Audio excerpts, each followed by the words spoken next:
হৈছে বহুত বেছি বিখ্যাত উজ্জৈনৰ ৰক্ষাকৰ্তা অৰ্থাৎ শ্ৰী শ্ৰী কালভৈৰৱ বাবাৰ মন্দিৰ। এয়া মন্দিৰত বাৰু বাবাক এই ধৰণে এলকহল দিলে তেওঁ সঁচাকৈয়ে গ্ৰহণ কৰেনে সেই কথাও কৈ আছোঁ। আৰু লগতে মধ্যপ্ৰদেশৰ উজ্জৈনৰ সেই কালভৈৰৱ বাবাৰ মন্দিৰৰ কাষতে আৰু এভাগ ভৈৰৱ বাবাৰ মন্দিৰ আছে, আৰু এয়া ভৈৰৱ বাবাৰ মন্দিৰ ভাগৰ নাম হৈছে বিক্ৰান্ত ভৈৰৱ। এয়াও বহুত বেছি মাহাত্ম্য থকা মন্দিৰ, কিন্তু এই মন্দিৰটোৰ কথা বহুত কম লোকেহে গম পায়। গতিকে বলক আজি আপোনালোকক এই দুয়োটা মন্দিৰৰ মাহাত্ম্যৰ বিষয়ে কিছুমান কথা জনাবলৈ চেষ্টা কৰি আছোঁ এই ভিডিঅ'টোত। এতিয়া আমি আহি আছোঁ কালভৈৰৱ মন্দিৰত, আৰু মহাকালেশ্বৰ জ্যোতিৰ্লিংগৰ পৰা বেছি দূৰ নহয়, তাতে অটোবোৰ পায়ে। তেওঁলোকক কৈ দিলে মানে তেওঁলোকে একেলগে 4-5টামান মন্দিৰ দেখুৱাই দিয়ে, আৰু বেছি দূৰ নহয়, একেবাৰে ৰাতিপুৱা সোনকালে আহিছোঁ কাৰণ কিয় ইয়াতে ভিৰ বহুত বেছি হয়। অলপ দেখুৱাই আছে এতিয়া আপোনালোকক।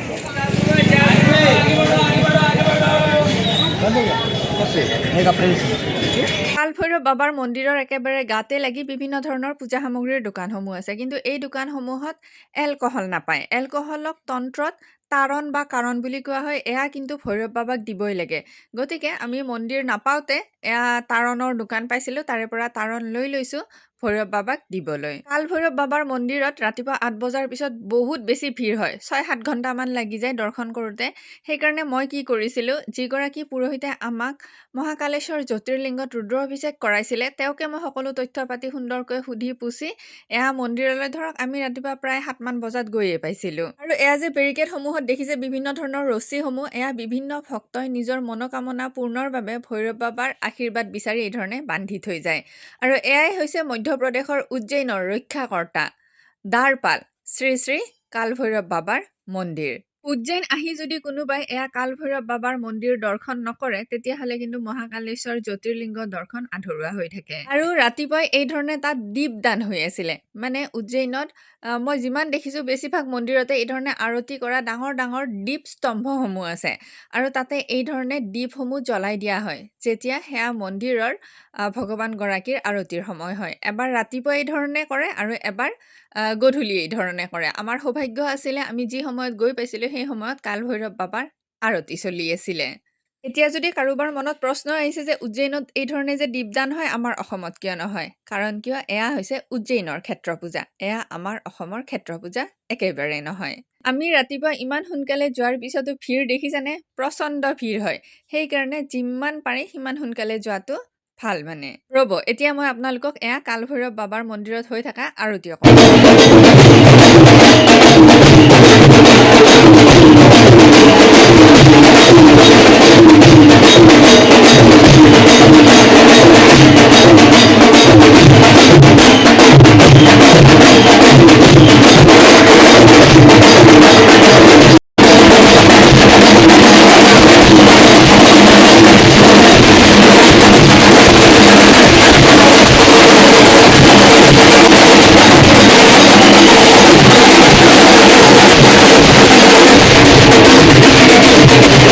আৰতিৰ শব্দ শুনি নিশ্চয় আপোনালোকৰ গা মন বেলেগ ধৰণৰ লাগি গৈছে, হয়নে?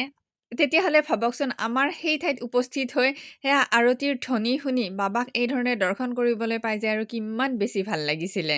ইতিমধ্যে মই আপোনালোকক ক'লোৱে তন্ত্ৰত এলকহলক তাৰণ বা কাৰণ বুলিহে কোৱা হয়। আৰু ভক্তই কালভৈৰৱ বাবালৈ উদ্দেশ্য কৰি নিয়া তাৰণ বা কাৰণ এই ধৰণে মন্দিৰৰ পুৰোহিতে বাবাৰ উদ্দেশ্যে নিবেদন কৰে, আৰু এয়া কি ৰহস্য ময়ো নাজানো।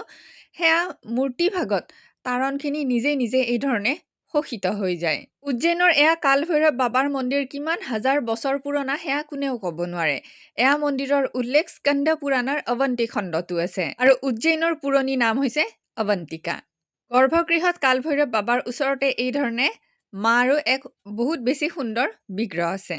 বাবাৰ দৰ্শন কৰি বহুত বেছি ভিৰ ঠেলি যেতিয়া বাহিৰলৈ ওলাই আহি দেখিলোঁ, সেয়া পিছফালে খুব এক সুন্দৰ শিৱ মন্দিৰ আছে, কিন্তু তালৈ যাব নোৱাৰি। তাৰে সন্মুখতে এগৰাকী ব্যক্তিয়ে বহি সুন্দৰকৈ সকলোৰে হাতত এই ধৰণে কালভৈৰৱ বাবাৰ ৰক্ষা কৱচ বান্ধি দি আছে, আৰু এয়া বান্ধিলে মানে এনেকৈ বিশ্বাস কৰা হয় যে কোনো অপশক্তিয়ে সেয়াক ব্যক্তিক মানে স্পৰ্শ কৰিব নোৱাৰে।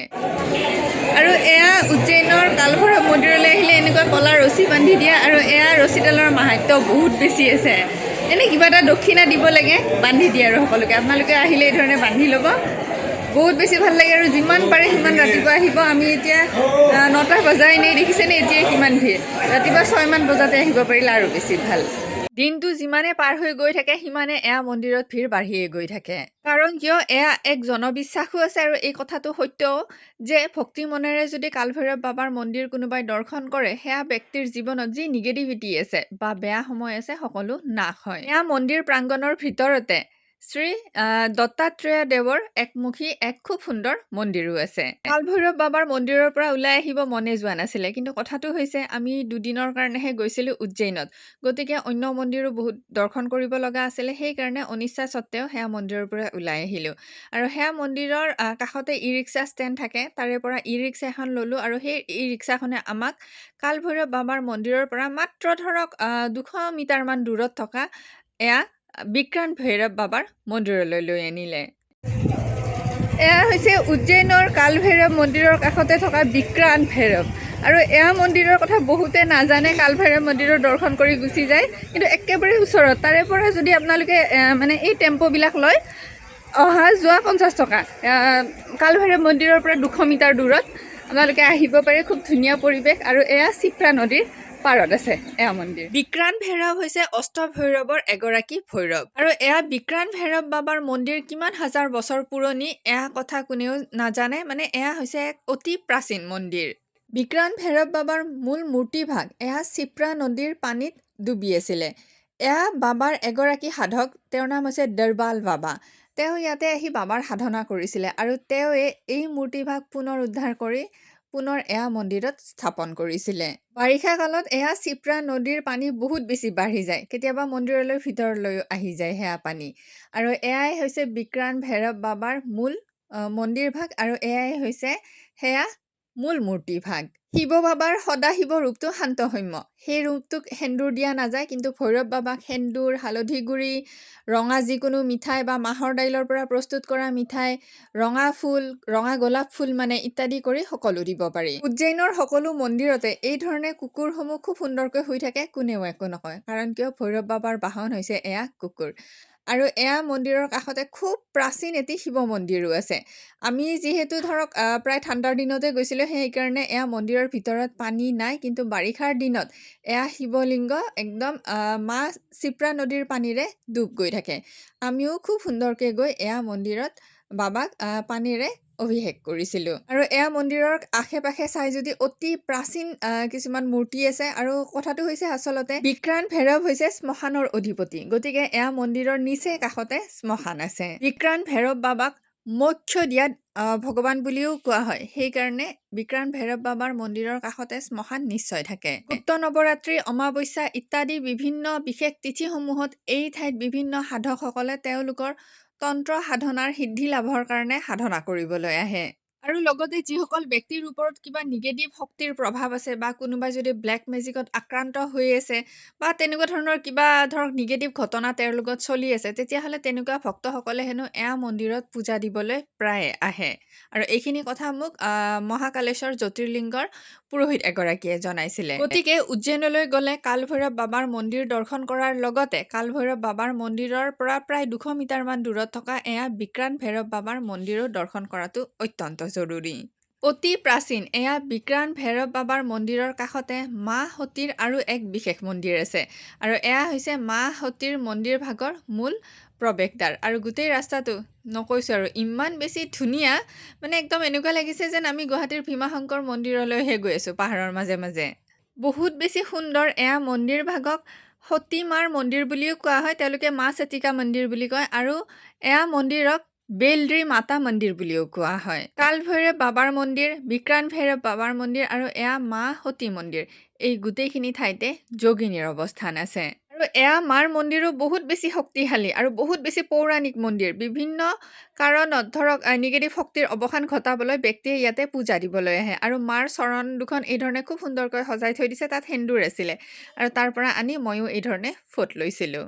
এয়াই হৈছে উজ্জয়িনৰ কালভৈৰৱ মন্দিৰ। মহাকালেশ্বৰ মন্দিৰৰ পৰা বেছি দূৰ নহয়, শ্বেয়াৰ অটোবোৰ ল'ব পাৰি, এজনৰ 100 টকাকৈ লয়। এয়া কালভৈৰৱ মন্দিৰ আৰু তেনেকৈ বিভিন্ন মন্দিৰ দেখুৱায়। আৰু মধ্যপ্ৰদেশত আহি মানে উজ্জয়িনত আহি এয়া কালভৈৰৱ মন্দিৰলৈ যদি অহা নহয়, যাত্ৰা অসম্পূৰ্ণ হয়। আৰু এটা ডাঙৰ কথা হয়, আমাৰ কামাখ্যা শক্তিপীঠৰ একেবাৰে ওচৰতেও কিন্তু এগৰাকী ভৈৰৱ আছে, আৰু তেওঁৰ নাম হৈছে হেৰুক ভৈৰৱ। তেওঁৰো মাহাত্য মানে বহুত বেছি আছে, বহুতে নাজানে কাৰণে নাযায়। মই বাৰু আগতে এই বিষয়ে ভিডিঅ' দিছোঁ, আপোনালোকে পাৰিলে যদি ইয়ালৈতো আহিব পাৰিলে ভালে কথা, আৰু যদি কেতিয়াবা নোৱাৰে আমাৰ কামাখ্যা শক্তিপীঠৰ কাষতে যি হেৰুক ভৈৰৱ আছে তালৈও নিশ্চয় যাব পাৰে। জয় শ্ৰী মহাকাল, জয় কাল ভৈৰৱ বাবা, জয় মা কামাখ্যা।